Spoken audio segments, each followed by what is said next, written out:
Murder at Ocean View College, Chapter 28. More investigation. Danny stood in the dark, trying not to breathe too loudly, but his heart was pounding fast and hard. He was sure that the intruder could hear it.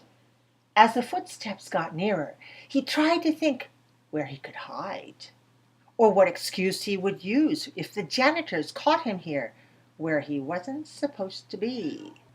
The sound of the footsteps stopped right outside Mr. Taylor's office.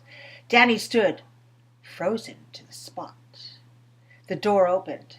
By now, Danny's eyes were adjusting to the darkness, and he could see a person's head pop into view in the doorway. Was it? Could it possibly be? It was. He reached out his hand and grabbed the arm of the intruder. She started to scream, and Danny covered her mouth with his hand. "Shh," he said, and took his hand away from her mouth. He turned the flashlight on and shone the light up and down his partner. "What are you doing here?" he asked Jade very softly. "I came to ask you the same question," she whispered back. "How did you know I was here?" he continued. "I parked right beside you, behind Peterson Hall." "So that's your car out there. I didn't recognize it in the dark." "That still doesn't answer my question, though. What are you doing on campus after midnight?" he asked. "Probably the same thing you are. I'm suspended too, you know. And I also heard Captain Mitchell when he was talking to himself.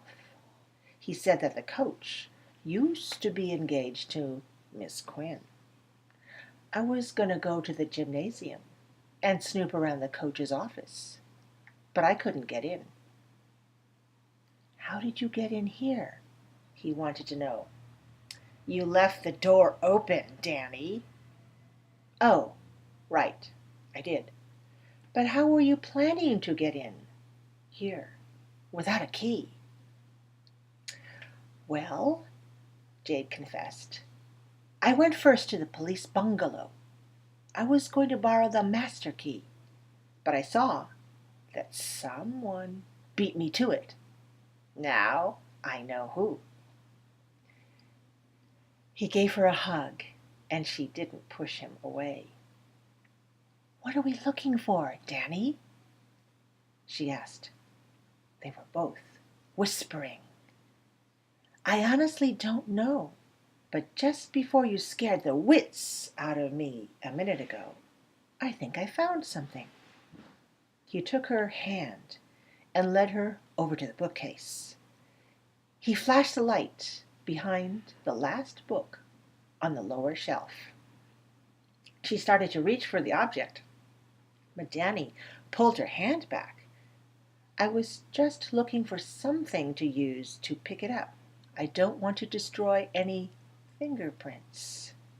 "Right," Jade said, and pulled out a pair of thin plastic gloves from her back pocket and put them on.